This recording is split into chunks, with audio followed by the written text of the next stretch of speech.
Ito ang dahilan kung bakit pinahirapan talaga ng Heat ang Celtics. Iniswing nila yung bola at nakarating nga kay Jaylen Brown dito sa post kontra kay Tyler Hero. Makikita natin sa mayorya ng video na ito yung ganitong klaseng matchup na talagang gustong-gusto ng Celtics. Syempre, hindi naman talaga kilala na defensive player si Hero at mas maliit pa to kay Brown. So may advantage talaga si JB rito sa kanya at unless na lang mga idol kakayanin ni Hero to one-on-one, lugi talaga ang Miami. Paano ba naman yung ibang mga off-the-ball players din ng Celtics ay may mga bitaw sa tres. Isa-isahin natin. Al Horford, 41.9% mula sa tres noong regular season. Derrick White, 39.6%. Jrue Holiday, 42.9%. JT, 37.6%. Lahat yan mga idol ay mga above average na mga numero. So kung kahit sino dito ang malibre, malamang kakabahan ka kasi nga kayang-kaya nilang i-hit yung mga tres nila. Tapos nalilesen din yung parang kahinaan ni Brown na hindi raw siya nakakapag-drive sa kaliwa or wala siyang left hand kasi dito andyan lang siya pumoposte sa mas maliit na player. So ayun nga, para sa Heat, okay lang naman to kung kakayanin ni Hero. Tignan natin kung ganun nga po yung mangyayari.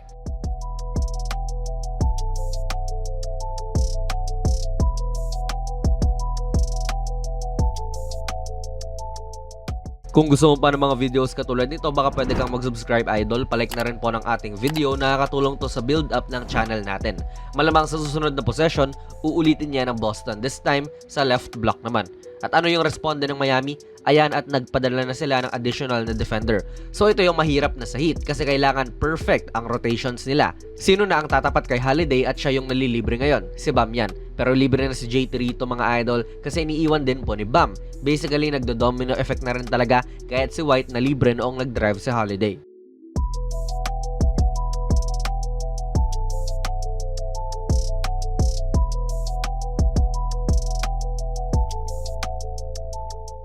Nga pala mga idol, ang video na ito ay sponsored ng 1xBet, ang isa sa mga trusted betting sites dito sa Pinas at sa ibang bansa.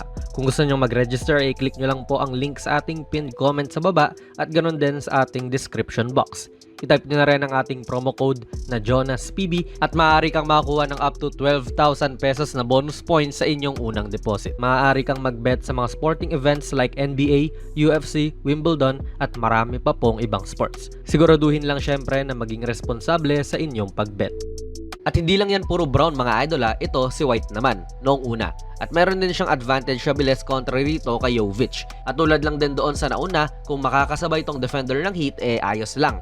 Dito naka-atake pa rin si White, mabuti at kinik out. At heto na naman nga mga idol, Hero and Brown. Risky talaga mag-help defense sa Celtics team na ito, kahit nasaraduhan mo na si Brown, amoy na ng Celtics ang isa't isa at late ang mga rotations. Simple lang tong opensa ng Boston mga idol, ang tanong lang ay kung makakasabay ka ba.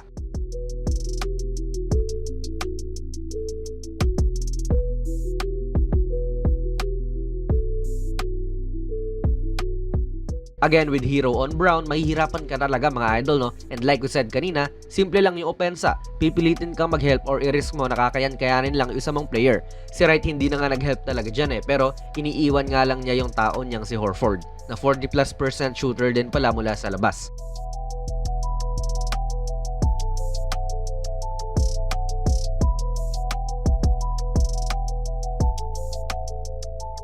Malingat ka lang talaga sa team na ito. Alam ni Mills na dapat siyang mag-switch pero split second lang siyang na-delay at kahit na sinagad niya yung talon niya, hindi pa rin umabot. Dito sa pagsasara ng first quarter, makakakita na tayo ng mga ball screen actions. At bakit? Kasi gusto ng Boston na yung mabagal na si Kevin Love ang tumao sa premier player nila. And marami pang pwedeng piliin ng Celtics dito na kakayan-kayanin lang din po ni JT like itong si Mills or itong si Duncan Robinson.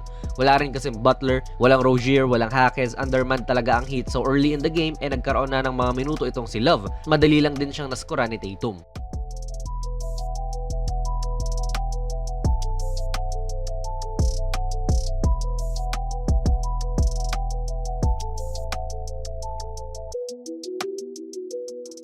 Para hindi maulit, ayan na off sa screen sumama pa rin po si Bam kay JT. Dalawa na sila ni Love dyan. At heto na ulit yung sinasabi natin kanina.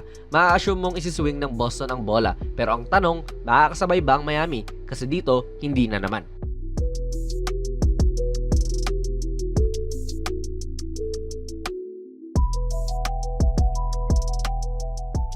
First quarter pa lang mga idol, tinambakan na ng Celtics ang Heat, natapos yon sa score na 41-23, 18-point lead. At palubo lang ng palubo yan hanggang matapos. Sa end ng second quarter, 22-point lead sila, and ang third, ganun pa rin. Sabay natapos ang laro na may 34-point lead ang Boston Celtics. Nakabawi na rin sila sa kanilang pagkakatalo sa Eastern Conference Finals last year, and sila rin po ang clear favorites. Although simple, hirap pa rin talagang pigilan at mapipilitan ka na lang talaga na maglaro ng perfect defense sa ganitong klaseng opensiba ng Boston.